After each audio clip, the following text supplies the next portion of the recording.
아무튼 우리 학교는 그런 배경에서 시작을 했습니다. 자, 지난번 시간에 여러분들에게 잠깐 잠깐 했던 예수님의 공생의 준비, 지난번 시간에 한 30분 만에 다 끝냈는데, 오늘 여러분들에게 이제 구체적으로 하려고 하여튼 밤을 새고 또 밤을 새고 밤을 새고 해서 이거 만들었습니다.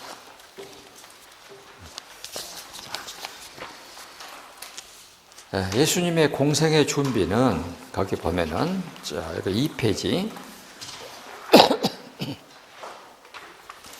먼저 세례 요한에게 세례 받으시고 광야에서 사단의 시험을 이기시고 세례 요한이 옥에 갇히자 나사렛에서 가버나움으로 이주하시고 그리고 5번째 갈릴리 전도 활동을 전개하시고 초기 제자들을 부르시고 이것이 이제 예수님의 공생의 준비의 6가지 준비를 바로 말할 수 있습니다. 그러니까 우리는 그냥 예수님이 때가 되니까 나 공생의 시작하고 이렇게 가는 것처럼 생각하는데 그렇지 않았습니다. 예수님 가만히 보면 굉장히 많은 걸 준비하신 그런 예수님이셨습니다. 자, 그러면은 이런 그 내용을 공관복음과 요한복음은 조금씩 다르게 기록하고 있습니다. 자, 그 밑에 표를 보십시오. 마태복음은 세례를 할 때에 세례 요한에게 세례받고, 마가복음도 세례 요한에게, 누가복음도 세례 요한에게. 근데 요한복음은 세례 요한에게 세례받을 때에 요단강 건너 베다니에서라고 정확하게 장소를 지명을 해 놓았고, 그리고 제자 초청도 6명을 거기서 초청한 것으로 되어 있습니다. 그러니까 마태, 마가, 누가는 세례를 받고 광야 시험을 거쳤는데 요한복음은 광야 시험에 대한 이야기가 없습니다. 여러분도 저도 이걸 다 의식하지 않고 성경을 읽으셨겠지만 이렇게 차이가 있습니다. 그리고 가나안으로 이주하시고, 가버나움이에요. 이거 잘못됐네. 가버나움입니다. 가버나움으로 이주하시고, 그 다음에 가버나움에 이주하신 시점도 마태, 마가는 요한이 체포된 후 이렇게 말하고 있고, 누가복음은 4장 31절에 나사렛 회당에서 설교하시다가 동네 사람들이 죽이려고 하는 살해 위협을 받습니다. 그리고 이제 바로 가버나움으로 이주를 하십니다. 그리고 요한복음은 가나의 혼인잔치 이후에 이주하신 것으로 이렇게 다 조금씩은 차이가 있게 되어 있습니다. 그 다음에 동행자는 누구인가? 여기 보면 마태, 마가, 누가는 예수님 단독으로 가버나움에 가신 것처럼 되어 있습니다. 그런데 요한복음은 어머니, 그 다음에 형제들, 제자들 함께 이주한 것으로 되어 있습니다. 그러니까 요 시간대별로 본다면 예수님이 세례 요한에게 세례 받으시고, 자 보십시다. 이게 타임 테이블로 본다면 여기 요단강이고, 여기가 요단강 건너 베다니, 여기에서 세례를 받으십니다. 세례 받으시고, 그리고 여기서 6명 제자를 만듭니다. 제자를 만들고 이렇게 해서 나사렛으로 가십니다. 그러니까 예수님이 여기서 이 제자들과 함께 일로 오셔요. 그러다가 가나의 혼인잔치에 가십니다. 근데 가나의 혼인잔치도 예수님이 혼자 가신 거 아니라 누구랑 갑니까? 제자들이 갑니다. 그러면 마태, 마가, 누가는 요거 기록이 없고 이미 제자들이 함께 했다는 것을 말하지 않았습니다. 근데 그 논리적으로 시간상의 흐름을 보니까 여기서 6명 제자를 불러가지고 일로 갔다가 일로 가신 것으로. 그래서 이 가나의 혼인잔치 이후에 물론 나사렛으로 오셔가지고 제자들과 함께 이렇게 갈릴리 지역 다 순회 전도 여행을 하시고, 그리고 가나로 가셨다가 여기에서 다시 이쪽으로 여기 있는 이제 가버나움으로 이주가실 때 예수님의 어머니, 그 다음에 형제들, 그 다음에 제자들 이렇게 요한복음이 기록하고 있습니다. 이 순서를 본다면 이 제자들을 데리고 간 후에 마태, 마가, 누가는 예수님이 가버나움으로 오신 뒤에 갈릴리 바닷가에서 자기들을 부른 것처럼 이렇게 해놨습니다. 근데 그렇게 된다면 예수님이 이 나사렛으로 오셔가지고 가나의 혼인잔치에 제자들과 함께 갔다는 것이 설명이 안 되는 거예요. 그래서 제가 이것 때문에 아주 고생을 많이 했어요. 그런데 보니까 왜냐하면 지금 요한은 누굽니까? 요한은 예수님의 12제자 가운데에서도 가장 먼저 예수님과 함께 동행했던 사람이에요. 그래서 예수님의 자기가 부름받은 시점부터 쳐서 정확하게 요한은 기록하고 있다는 거예요. 그래서 요한이 기록했던 요 기록이 훨씬 더 신빙성이 있다라고 생각하고 요 과정을 볼 때에 여기서 6명을 불렀다라고 하는 것이 훨씬 더 옳을 일이다라고 이제 생각을 하는 것입니다. 자, 그러면은 이제 그 후에 초기 갈릴리 사역이 여기서 이제 시작을 했다. 그러니까 예수님은 요한은 여기서 이렇게 나사렛으로 오신 다음에 여기 돌아다니면서 이렇게 하신 것으로 돼 있고, 마태, 마가, 누가는 가버나움으로 이주하신 다음에 나가서 전도하신 것으로 이렇게 조금씩은 차이가 있게 되어 있습니다. 그러면 이렇게 차이가 있게 기록했기 때문에 성경의 신빙성이 떨어지냐? 나는 오히려 더 확보된다고 생각을 합니다. 왜냐하면 이 4명의 제자들이 서로 같이 모여갖고 너 쓰고 나도 쓰고 우리 같이 대조하자 이렇게 한 게 아니잖아요. 각각 따로따로의 공동체에서 썼기 때문에 서로 말을 맞출 그런 시간이 없었잖아요. 그런데도 예수님에 대해서 다 상호 보충이 되도록 이렇게 기록을 해 놓았다는 거예요. 그래서 우리는 사복음서를 함께 놓고 보는 것이 예수님의 타임테이블에 정확하게 더 접근해서 갈 수 있다라고 생각을 하는 것입니다. 우리가 이렇게 말했다고 해서 예수님이 꼭 이렇게 옮겨야 될 의무는 없습니다. 어떤 사람들은 우리가 이렇게 말했기 때문에 예수님이 이렇게 옮기시는 것처럼 생각을 하는데 그건 아니에요. 그건 우리가 별로 상관이 없어요. 자, 이야기가 됐습니다. 그 다음에 3페이지 밑에 표를 보십시오.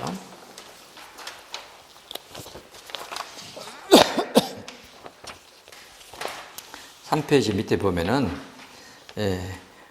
마태는 예수 전 식으로 썼어요. 예수 전 History of Jesus 일대기 형식으로 썼습니다. 마가도 그렇습니다. 마가도 예수 전을 쓰기는 썼습니다. 마가도 그러고 누가도 그러고, 그러나 마가하고 요한은 해석적 일대기를 썼어요. 요한도 해석적인 입장에서 썼습니다. 그러니까 마태하고 누가가 한 짝이고 마가하고 요한이 한 짝입니다. 자, 그러면 여러분 보세요.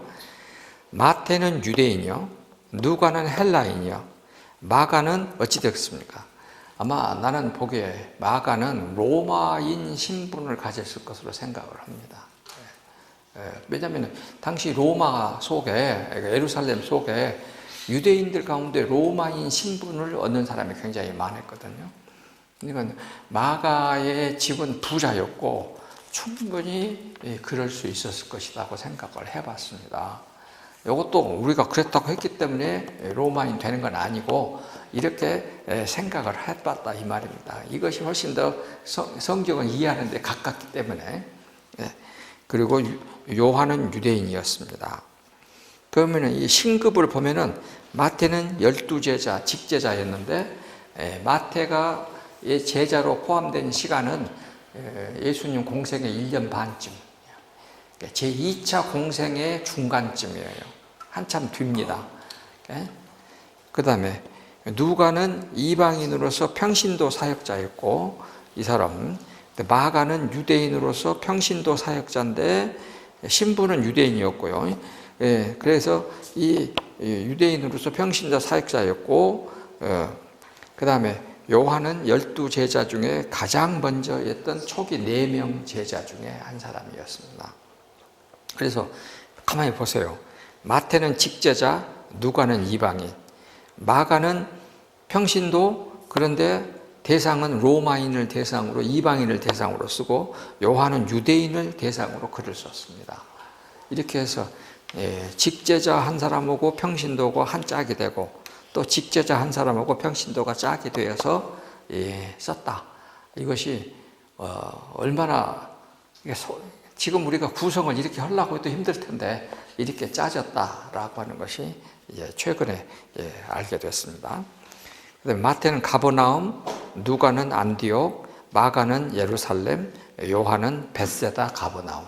그렇게 해서 예수님에 대해서 출신 장소이지만 각각 다르게 모였고, 직업은 마태는 세리, 누가는 의사, 마가는 아마 부잣집 아들이었고 직업이 있었는지 없었는지는 잘 모르고 있어요. 몰라. 그런데 요한은 어부, 이런 사람들이었고, 쓰는 방식은 그렇게 썼고. 그러면 마태는 누가 영향력을 줬을까? 어머니 마리아. 어머니 마리아. 알표, 남편, 아버지는 알표, 어머니는 마리아가 영향을 많이 주었고, 누가는 바나바와 바울이 영향을 주었고, 그 다음에 마가는 어머니와 외삼촌이 줬고, 그 다음에 요한은 아마 자기 어머니 세베대와 살로메였을 것이다. 이렇게 이제 판단을 하죠. 왜냐하면 제가 성경을 보면서 재밌는 말 하나 할게요. 성경에 등장하는 최초의 치맛바람을 일으킨 여자가 누굴까? 세베대의 아내 살로메, 요한의 어머니. 그래서 이 마태복음 19장에 보면 예루살렘에 가시면 왕이 되실 텐데 내 아들 두 놈을 왼쪽 오른쪽에 앉게 해주세요 라고 했던 사람 아닙니까? 그래서 성경에서 최초의 치맛바람을 이루면서 열심히 따라다녔던 어머니이다. 이렇게 보는 것이 말합니다. 자, 그래서 이 예수님의 12제자로 부른 이 두 제자 요한과 마태의 기록을 중심으로 우리가 스님없이 봐야 된다 이렇게 생각을 했습니다. 자, 그러면 초기 초청은 이제 6명입니다.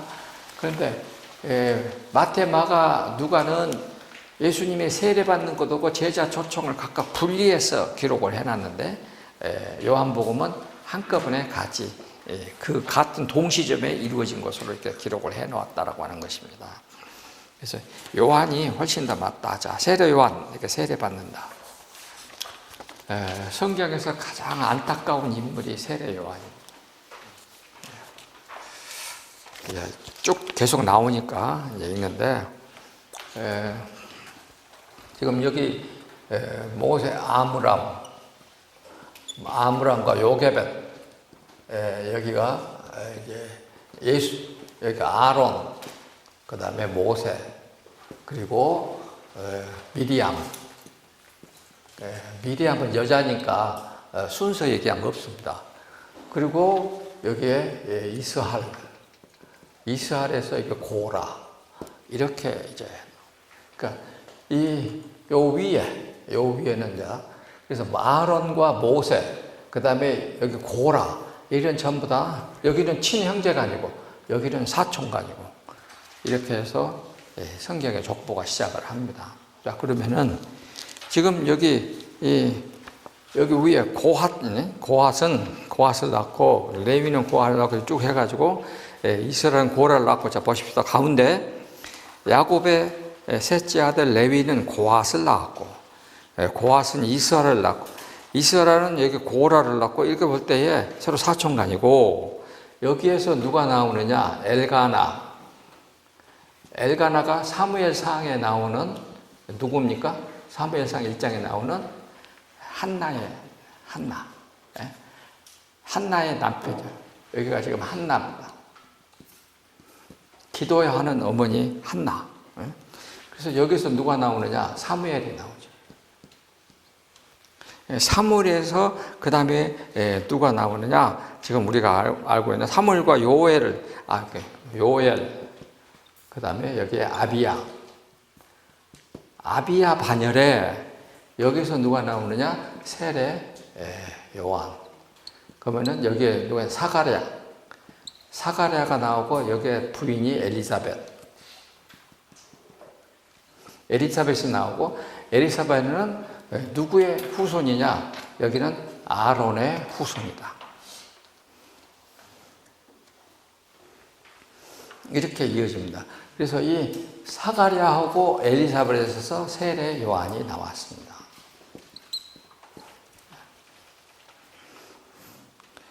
여러분들이 지금 제가 보여드리는 이 족보를 여러분들이 저같이 그림을 그리려면 성경 한 10년은 들여다봐야 그려집니다.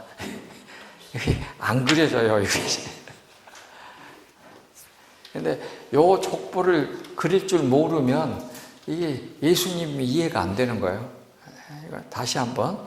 자, 아론과 모세. 그러면 이쪽에 한쪽에 누가 있겠습니까? 유다.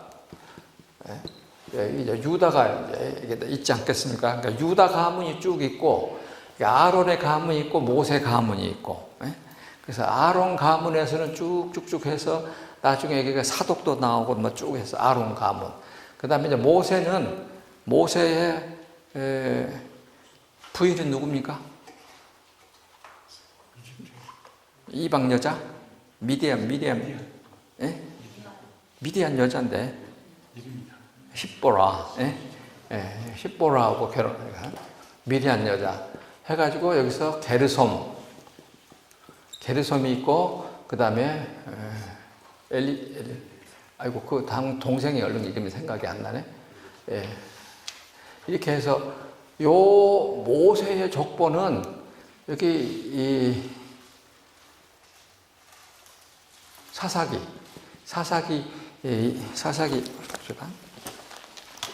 19장 보세요. 사사기 19장. 여호수아 다음에 사사기,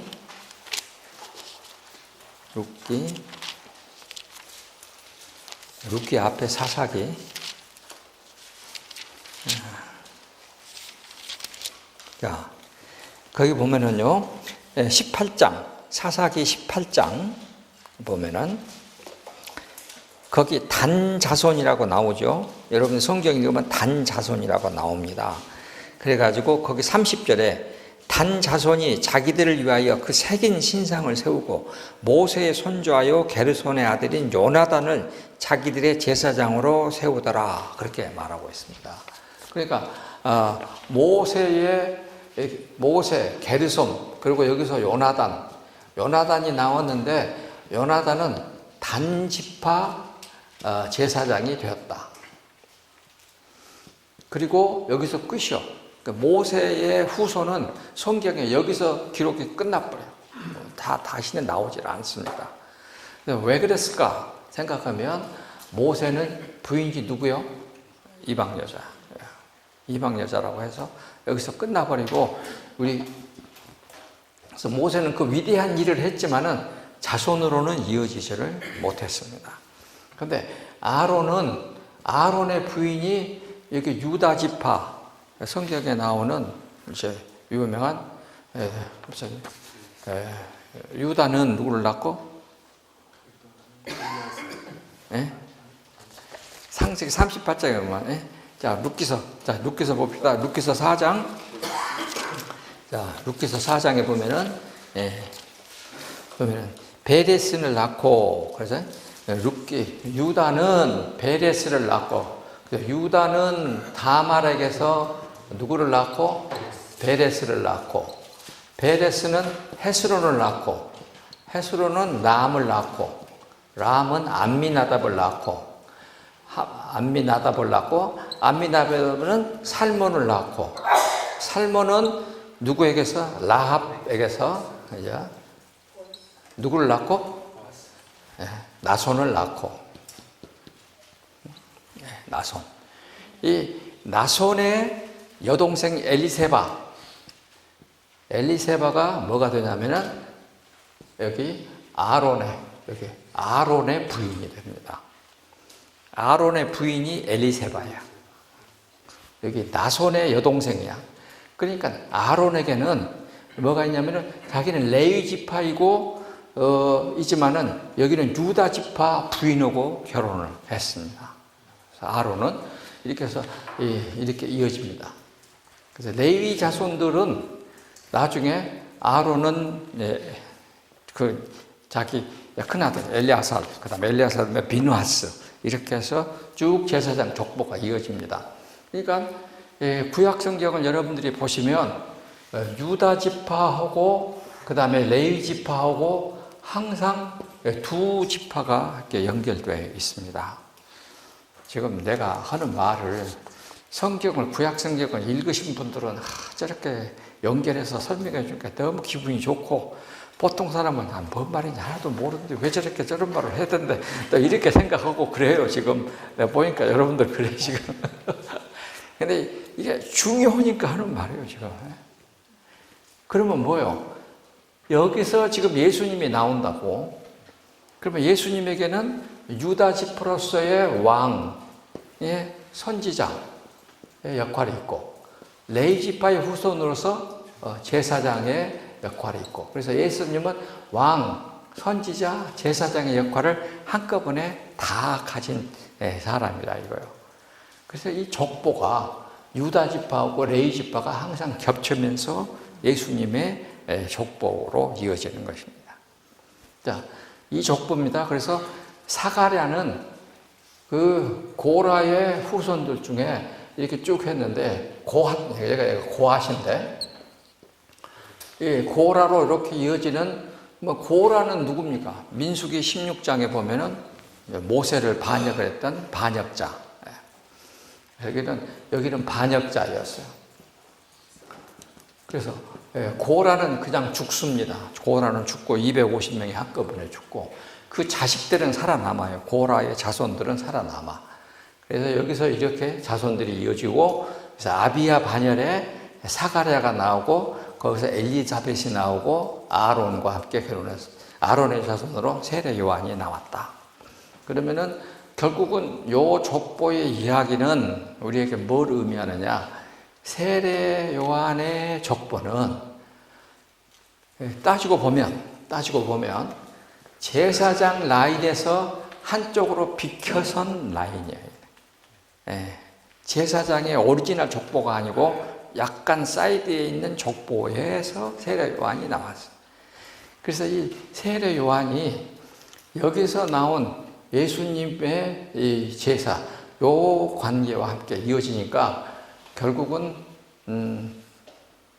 오리지널 족보에서 나오는 사람들은 구세주가 되고, 이제 제사장 라인이지만은 약간 문제가 있었던 요 라인에서 나오는 예수님의 길을 예비하는 족보가 되고, 그렇더라 이 말. 그러니까 이거는 몰라도 괜찮지만 알면 더 좋아. 네, 이렇게 족보를 정리해서 읽으면 여러분들 굉장히 많이 도움이 될 것입니다. 그래서 로마서 공부할 때 옛날에는 맨 첫날 뭘 나눠줬습니까? 족보 나눠줬잖아요. 그 족보 그거 쉬운 거 아닙니다. 굉장히 중요한 족보였습니다. 자, 이렇게 됐습니다. 자, 그러면 세례 요한은 뭐 하는 사람이냐? 마태복음 3장 외치는 자의 소리요. 이렇게. 이거는 이제 이사야 40장, 41장 있는 말을 그대로 인용을 한 것입니다. 이제 마가복음도 그렇게 하고 누가복음도 다 그렇게 했습니다. 그리고 요한복음은 나는 주의 길을 곧게 하려고 광야에서 외치는 자의 소리로다. 이렇게 이제 했습니다. 그러면은 요 세례 요한이 했던 일은 뭐냐? 이거 좀 닦아야겠는데 이제 또 텔레비에 나오겠는데? 네, 나왔어요.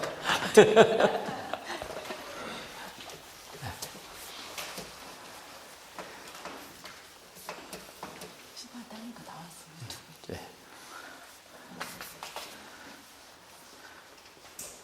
나는 사람들한테 그랬거든. 내 동생이라고 해야겠네.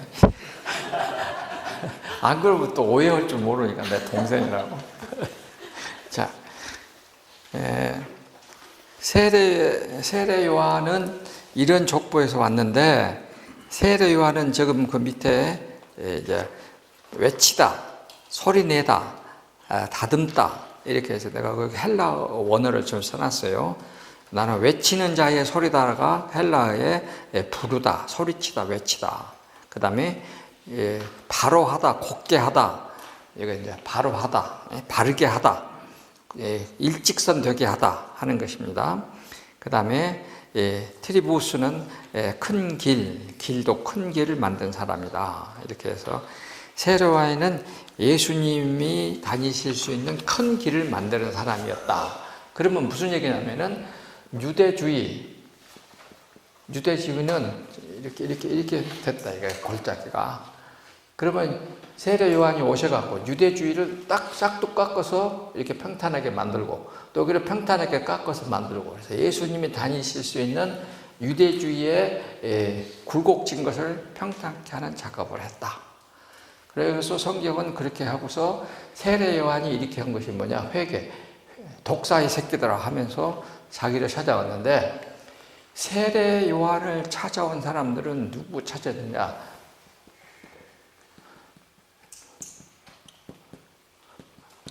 이 사람들이 찾아와서 주로. 그러니까 유대주의 때에 힘 있는 사람들이 찾아왔어. 그러니까 맨 먼저 세례 요한이 누구냐면 부자들에게 옷 2벌 있는 자는 1벌 있는 자에게 줘라. 부자들에게. 두 번째, 세리들에게 세금을 너무 많이 거두지 마라. 세리. 그 다음에 군인들에게 너네들 너무 백성들을 폭정하지 말아라. 그러면 당시 이 사람들은 전부 다 유대주의 안에서 힘 있는 사람들이었어요. 그러니까 이 사람들을 유대주의에 따르고 있으니까 이 사람들을 이렇게 평탄케 하는 작업을 했다. 일단 그러면 세례 요한의 이러한 평탄케 하는 작업, 곧은 길을 만드는 작업은 뭐였느냐? 율법을 어떻게 보면 우리말로 하면은 손보는 작업이었다. 그러면 당시 율법을 절대로 누구든도 손볼 수 없었어. 그런데 세례 요한이 그 일을 먼저 해냈다. 그래서 율법이 평탄케 된 위에 예수님이 걸으시도록 됐다. 그러면 율법 위에 복음이다.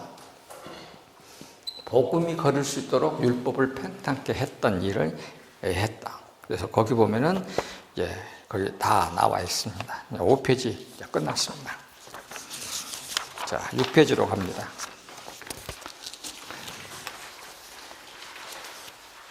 6페이지 가운데 있는 거 봅시다. 가운데 인용한 거. 세례 요한과 예수님의 차이입니다. 세례 요한은 들판에서 외치는 소리였습니다. 예수님은 회당에서 가르치시는 선생이었습니다. 굉장히 중요한 비교가 될 것입니다. 세례 요한은 누구라고요? 들판에서 외치는 소리. 예수님은 회당에서 가르치시는 선생님. 그 다음에 세례 요한은 율법에 따른 이웃 사랑의 실천적 회개. 예수님은 복음을 선포하셨습니다. 세례 요한은 복음을 선포하지 못했습니다. 안 했습니다. 예수님만 복음을 선포했습니다. 세례 요한에게는 바리새파, 사두개파, 군인들, 부자들, 사회적 강자들이 찾아왔습니다. 근데 예수님에게는 병자들, 귀신 들린 자, 사회적 약자들이 찾아왔습니다. 왜 그랬을까요? 세례 요한은 당시 유대주의 사람들에게 보면은 메시아로 간주됐기 때문에 자기들의 혁명의 인물로, 혁명가로 활용돼요. 그 다음에 세례 요한은 질병을 낫게 하지 못했습니다. 예수님은 질병을 치유하고 온전케 했습니다. 세례 요한은 귀신을 쫓아냈다는 기록이 없습니다. 근데 예수님은 귀신을 쫓아냈습니다. 자, 이거 귀신을 쫓아냈다는 말은 또 나중에 나오겠지만은 예수님은 에덴 동산에서의 사탄, 귀신, 사탄, 마귀, 귀신 다 같은 말입니다. 다시 사탄, 마귀, 귀신 같은 말입니다. 물론 또 귀신론 가르치는 옛날 목사들은 또 차이 있게 말을 하는데 같아. 다 나쁜 놈들이에요. 자, 에덴 동산에 사단이 이루어 놓은 그 질병을 세례 요한은 치료를 못했어. 그런데 예수님은 하셨다 그 말입니다. 그래서 귀신을 쫓아냈다. 율법적 죄의 회개를 외쳤고 예수님은 죄의 회개를 했는가? 예수님은 뭐예요? 죄를 용서하셨어. 이게 차이점입니다. 예수님은 죄를 용서하셨어. 세례 요한은 죄에 대한 회개를 외쳤어. 그러니까 잘 알아야 됩니다, 여러분. 우리 여러분도 교회 가서 보면은 죄를 회개하세요라고 하는 설교하는 사람이 있지만은 예수님을 믿으면 죄가 용서받습니다라고 설교하는 목사도 있어. 굉장히 중요한 단어의 비교입니다. 죄에 대한 회개, 그다음에 죄를 용서하는 것하고는 하늘과 땅 차이예요. 그다음에 세례 요한은 청빈, 금식 이런 삶을 했지만은 이런 삶의 모범을 보였지만 죄 사함의 능력은 없다. 근데 예수님은 무죄한 삶, 죄 사함을 위한 피 흘림이 있었다.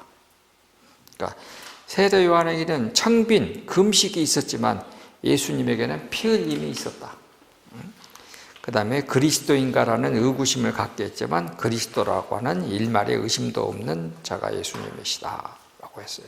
그래서 거기 밑에 각주에 보면은 사람들이 그리스도이신가 라고 하는 말은 무엇이냐면은 거기 헬라어에는 우리가 말하는 희구법이 있어요. 간절한 소원을 표현하는 그런 표현법이 있어요. 희구법이라고. 그래서 여기 에이에라고 하는 헬라 말은 그럴 리가 없지 이지만은 그러나 그렇게 되기를 간절히 바란다 라고 하는 그런 표현을 했어요. 그러니까 세례 요한이 그리스도이기를 간절히 바랐는데 거기 뒤에 보면은 그럴 리가 없지 아니지 라고 하는 말을 세례 요한에게는 했습니다. 이제 이런 것들 표현을 알면은 이제 훨씬 더 좋습니다. 그 다음에 예수님의 세례 받으심. 자, 예수님은 자 다시 여기를 가면은 여기 나사렛에서 여기 강 건너 베다니까지 여기까지 32km 32km로 갔다. 32km면 당시 상황에서는 남자 한 사람이 하루 종일 걸어서 가야 할 거리.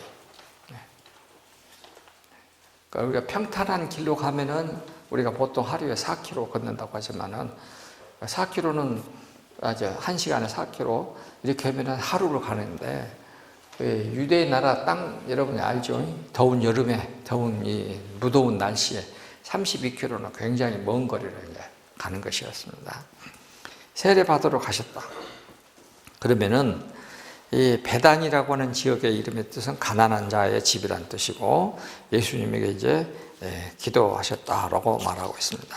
이게 세례 요한이 오시는 예수님을 내가 당신에게 세례 받아야 되는데 오십니까? 라고 말렸다. 자, 8페이지 보세요.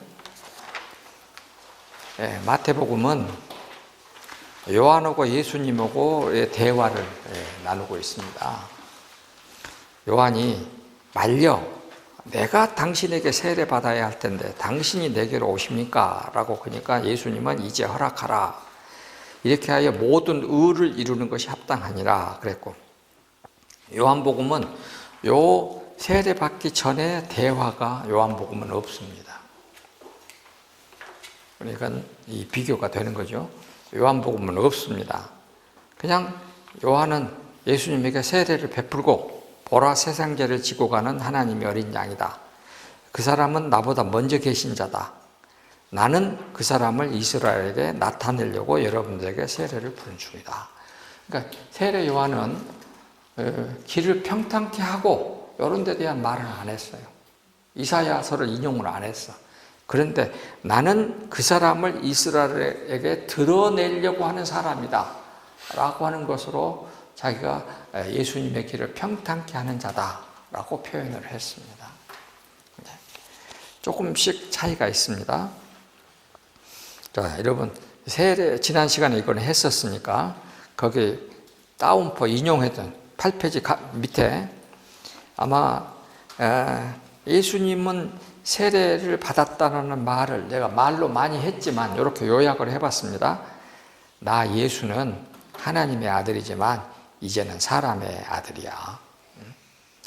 나는 죄 없지만 죄 있는 인간의 모습으로 왔으므로 너희들 모든 인간들은 나처럼 죄사함을 위하여 세례를 받아야 한다는 것을 모범적 사례로 보여주어야 한다. 나는 세례를 받음으로써 모든 사람에게 죄사함의 길을 보여줌으로써 모두 다 하나님 앞에 설 수 있도록 길을 열어놓아야 한다. 이렇게 해서 내가 하나님의 모든 의를 다 완성시키는 것은 참으로 아름다운 일이야. 왜냐하면 헬라어 단어가 여기 아름다운 일이야, 알맞는, 걸맞는 일이야, 내가 해야 할 일이야 라고 표현을 해놨기 때문에 그렇게 했습니다.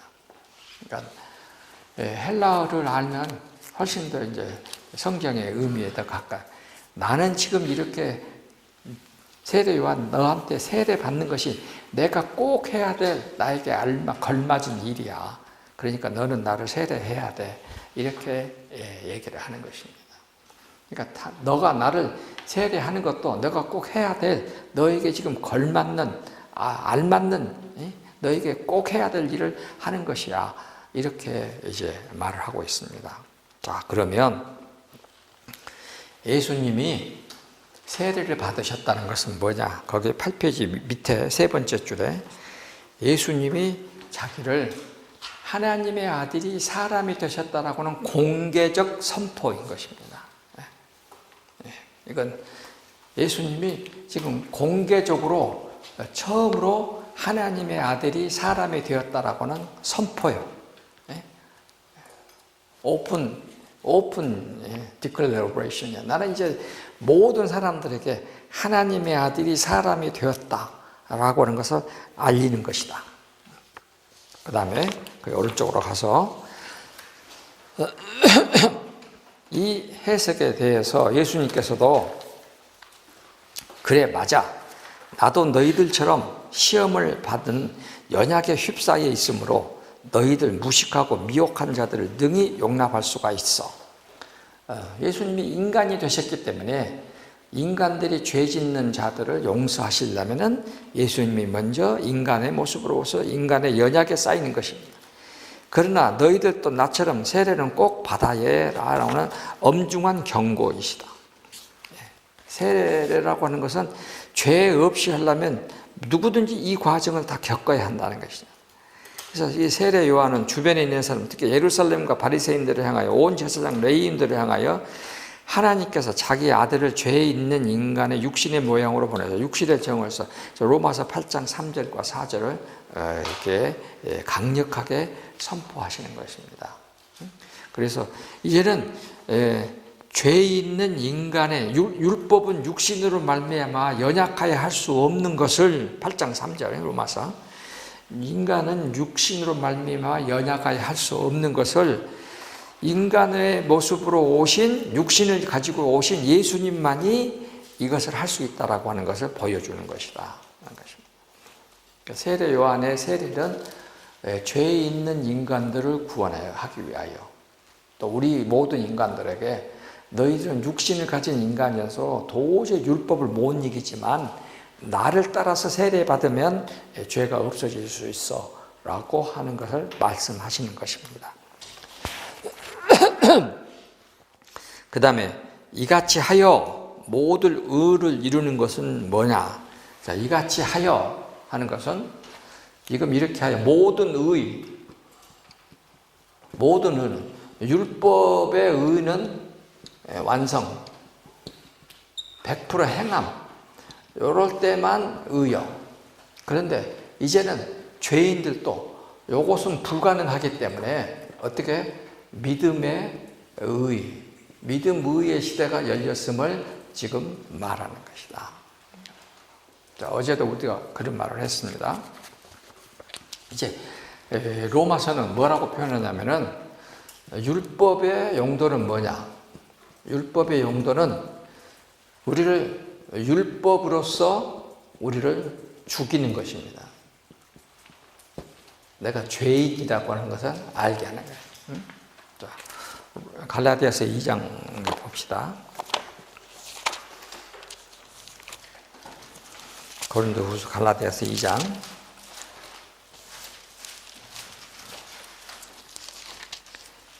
19절. 내가 율법으로 말미암아 율법에 대하여 죽었다. 그러니까 율법이 우리에게 있는 이유는 율법이 우리를 죽게 만드는 것입니다. 율법은 우리를 죽이는 거야. 그러면 율법에 의해서 죽는 이거, 율법이 우리를 죽이는 것이다. 그러면 요거도 동일하게 있는 것이 뭐냐면은 세례라 이거예요. 세례는 뭐예요? 죽고 부활. 그러니까 율법은 죽이는 것만 했는데 세례는 죽고 부활하고요.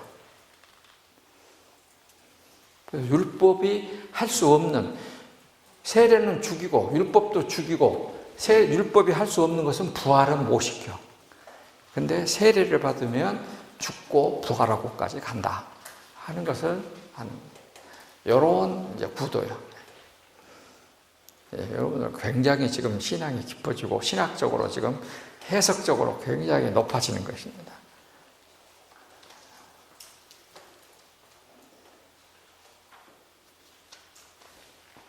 됐죠? 예? 이것이 로마서 8장 3절 4절이에요. 그러니까 로마서 8장 3장 4절이 지금 이쪽이야. 그 다음에 여기 갈라디아서 2장 19절은 이쪽이야. 그래서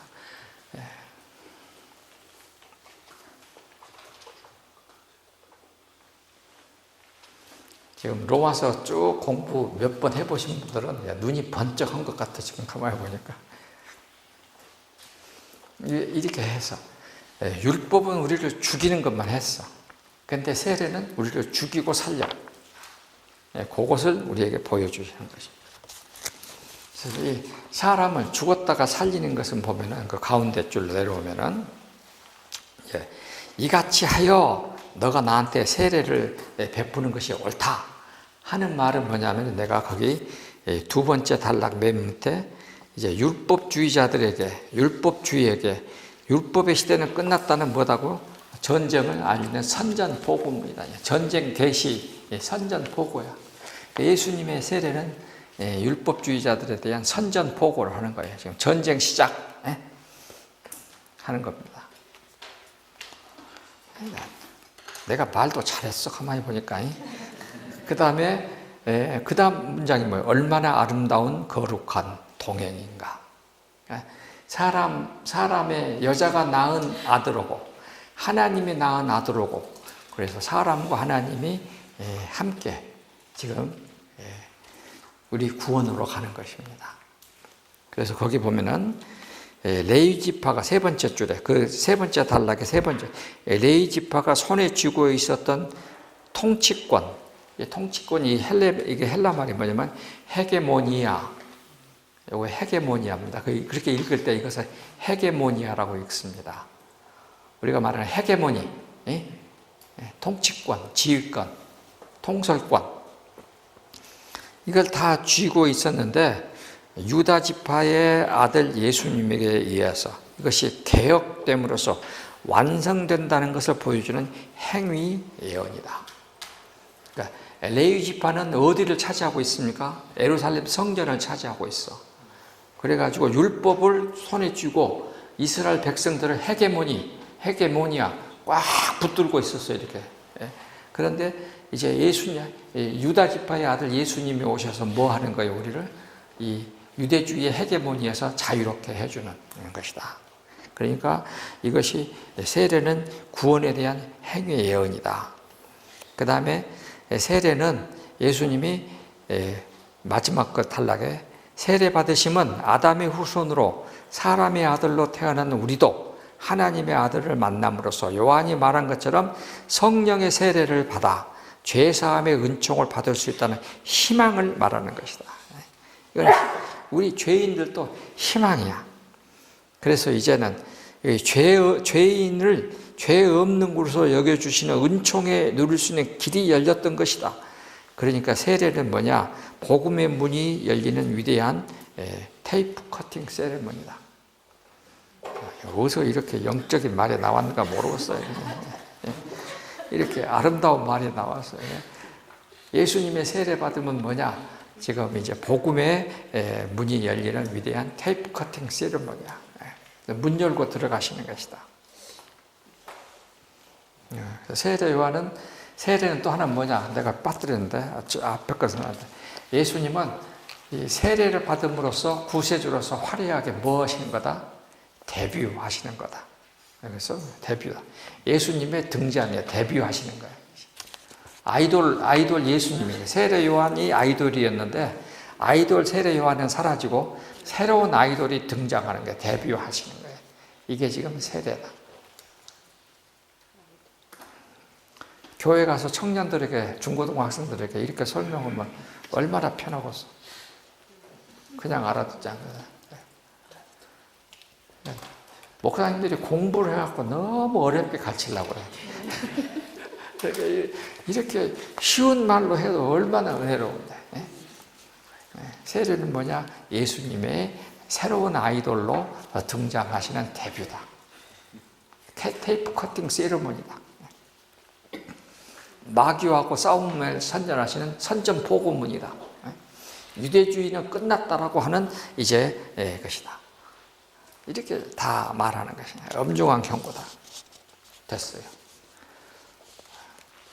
여러분들이 지금까지 이제 그 세례 요한에게 세례 받으시고 우리가 로마서 할 때 많이 했는데 내가 이런 말들을 로마서 때 하고 싶었는데 이제 안 했어. 이제 다 하는 것입니다. 굽혀짐 때 성령이 비둘기처럼 임하시고. 자,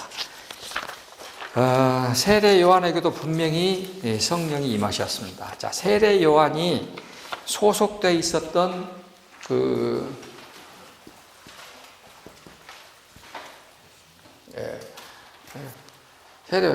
세례는 경건주의에 속하는 이 경건파 SM파요. SM파에 속했습니다. 이 사람들은 어떻게 살았던 사람이냐면, 여러분들이 이제 그 성지순례 가서 보면 산에 동굴들이 굉장히 많이 안 있던가요? 동굴들이 이렇게. 그러면 이 동굴들 가운데에 물이 흐르는 동굴이 있었어. 물이 그 동굴 안에. 우리 가끔 가서 보면 그런 거 많이 있잖아요.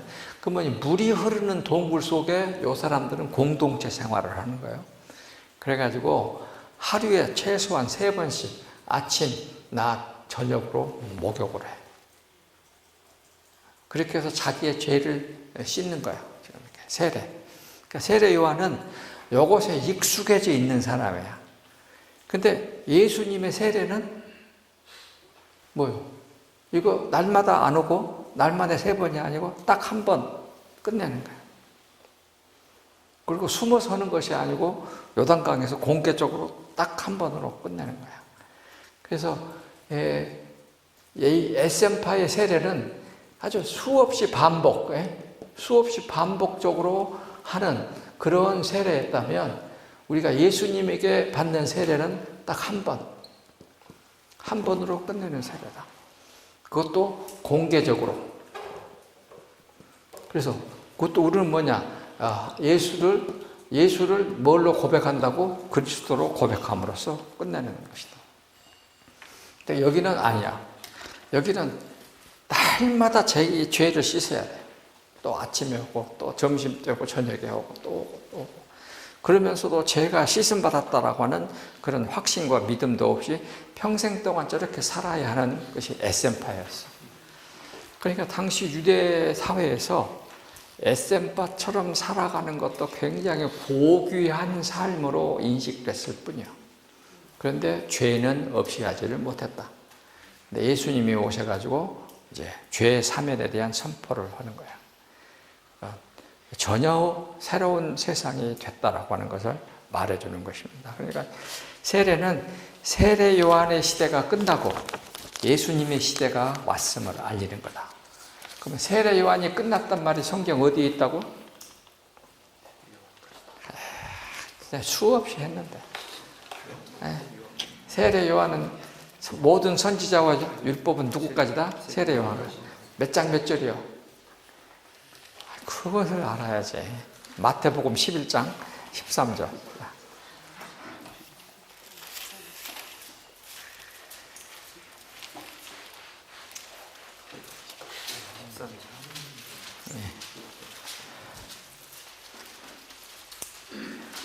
마태복음 11장.